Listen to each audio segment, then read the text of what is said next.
2 दिन बाद आपका मौका आएगा, ये काम आप भी अपने यहाँ कर सकते हैं। अगर आप अपने वोट का सही इस्तेमाल करें और एक एक वोट को केतली के निशान पर भाई सोहेल जी के आगे वाला बटन दबा के केतली का बटन दबाकर अगर आप मौका देंगे तो मैं लिख के देता हूं, आज जो एक कड़ी गर्मी में आप बैठे हैं, तो जिस दिन ये काम सफल हो जाएगा 8 तारीख को, तो आपको अपनी जो ये मेहनत आपको करनी पड़ रही है, इसका मुआवजा हाथ से हाथ मिल जाएगा।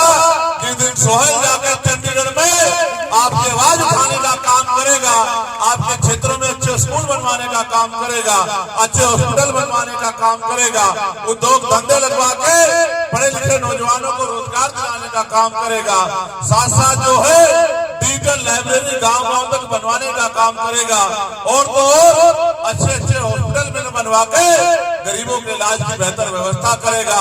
जिन पे जमीन नहीं है उनको जमीन दिलाने का काम करेगा। जो महिलाएं घर पे कामकाजी है उनको कुटीर उद्योग लगवा के रोजगार दिलाने का काम करेगा। तो आज की सारी गर्मी और आज की सारी परेशानियां उस दिन छूमंतर हो जाएंगी। उस दिन आपकी ये परेशानियां आपको जो मेहनत आपने की है उसको ताकत में बदलने का काम करेगी। मैं बहुत गर्मी के कारण लंबा चौड़ा भाषण नहीं देना चाहता। मैं 2 चीजें आपको कहना चाहता हूं। ये वोट हमारी शक्ति है, हमारा हथियार है, हमारा अधिकार है, और इस अधिकार को हमें जिम्मेदारी से प्रयोग करना है।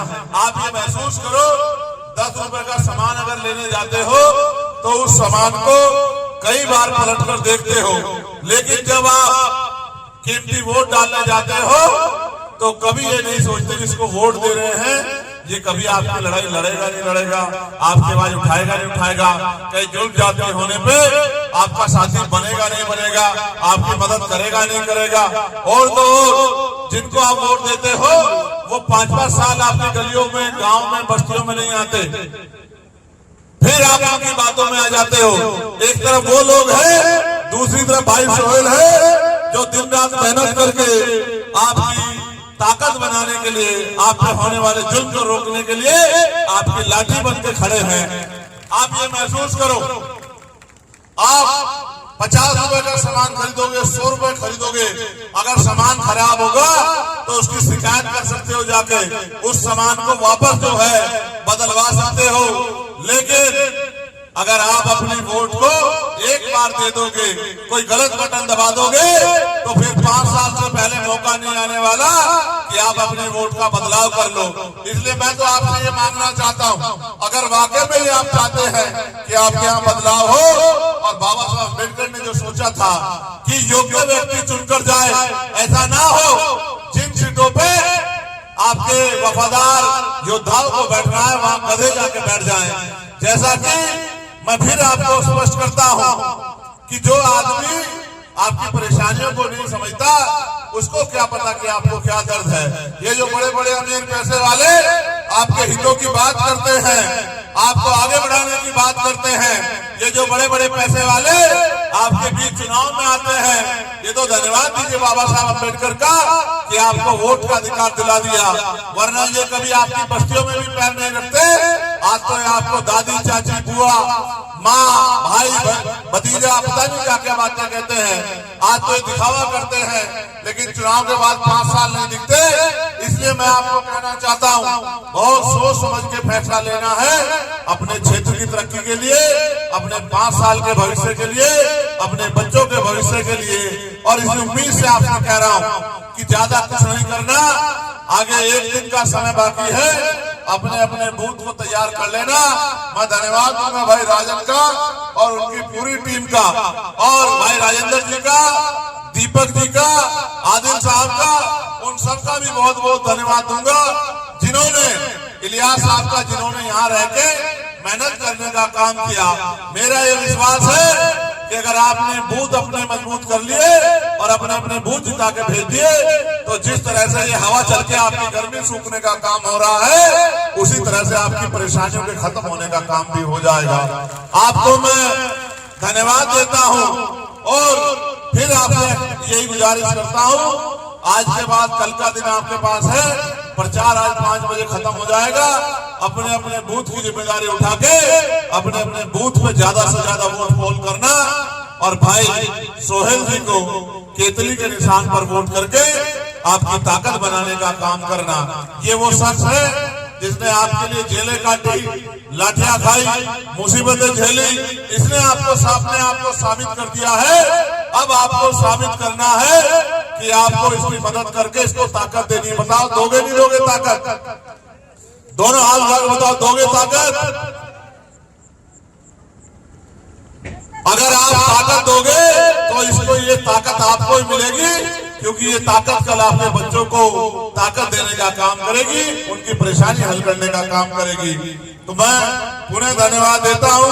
और रादौर में जो आपके रिश्तेदार रहते हो, रादौर में मेरे छोटे भाई जो है मनदीप चोपड़ा जी चुनाव लड़ रहे हैं, मैं उनके लिए भी आपसे वोट की अपील करता हूं। दोनों बहादुर सिपाही हैं, दोनों समाज के सच्चे सेवक हैं, दोनों सेवा भाव से काम कर रहे हैं। ये तो अमीरों का काम था, अब तो गरीबों के बच्चे भी मैदान में आ गए हैं, पैसा कमाने के लिए नहीं, आपकी सेवा करने के लिए।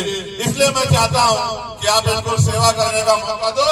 और यमुनानगर में भाई इंतजार अली जी हमारे प्रत्याशी है, मैं उनके लिए भी आपसे वोट की अपील करता हूं कि यहाँ यमुनानगर में जो आपके दो साथी रिश्तेदार रहते हो, उनसे आप आग्रह करना कि वो वोट की ताकत से इसको आगे बढ़ाएं।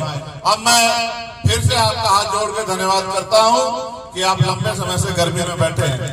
मैं तो अपनी तरफ से एक बात जरूर आपको कहूंगा, आज जो गर्मी में बैठ के आपका पसीना बहा है, मैं चंद्रशेखर आजाद आपको वचन देता हूं कि पूरी ईमानदारी से इस आंदोलन को आगे बढ़ा के, और जब तक अंतिम व्यक्ति को मुख्य धारा में नहीं ले आते, उसको इज्जत की जिंदगी, उसको रोटी कपड़ा मकान की व्यवस्था नहीं करा देते, जब तक हर गरीब के आंसू नहीं पूछ लेते, तब तक हम चैन से बैठने वाले नहीं हैं। जब तक इस देश में सतगुरु रविदास जी महाराज के सपनों का बेगमपुरा ऐसा चाहूराज में जहाँ मिले सबनुवन और छोट बड़े सब संबसे रैदास रहे प्रसन्न, जब तक ऐसा राज नहीं आता जहां किसी को खाने के लिए अन्न की, तन ढकने के लिए कपड़े की, सर ढकने के लिए छत की और पीने के लिए पानी की पूरी व्यवस्था ना हो जाए, जिस राज्य में ना किसी पे चोरी हो, किसी के यहाँ ना कहीं डाका पड़े, ना किसी की हत्या, ना किसी बहन बेटी का अपमान हो, ना कोई बहुत ऊंचा हो, ना कोई नीचा हो, सब लोग बराबर हो।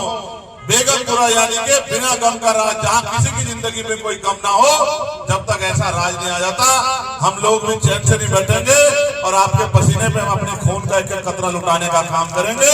ऐसा विश्वास मैं अपने माओ बहनों को, बड़े बुजुर्गों को, नौजवान साथियों को दिलाना चाहता हूँ। आप यहाँ आए, आपका धन्यवाद। एक बार सब लोग खड़े होके दोनों हाथ उठा के आशीर्वाद देके हम लोगों को आपकी सेवा करने का मौका दो, क्योंकि ये लड़ाई आपके और आपके आने वाली पीढ़ियों को इज्जत की जिंदगी दिलाने के लिए हम लोग लड़ रहे हैं। बाकी संघर्ष तो तब तक जारी रहेगा जब तक चंडीगढ़ में आपका बेटा कुर्सी पर ना बैठ जाए और आपको आपकी लड़ाई को, आपकी समस्या को हल ना कर दे।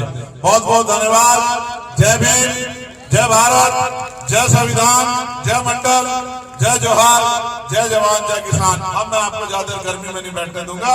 मैं आपको आग्रह करूंगा कि आप अपनी जगह छोड़ दें, क्योंकि एक बेटे के तौर पे, भाई के तौर पे आपको पसीने में देखना मेरे बस की बात नहीं है। मुझे बड़ी तकलीफ है कि आपको धूप में बैठना पड़ा, लेकिन हम लोग मेहनत करके आपके धूप को, आपके पसीने को अपने लिए संदेश के तौर पर रखेंगे और इस लड़ाई को आगे बढ़ाने का काम करेंगे। बहुत बहुत धन्यवाद। जय भीम, जय भारत। धन्यवाद माननीय चंद्रशेखर आजाद जी। बहुत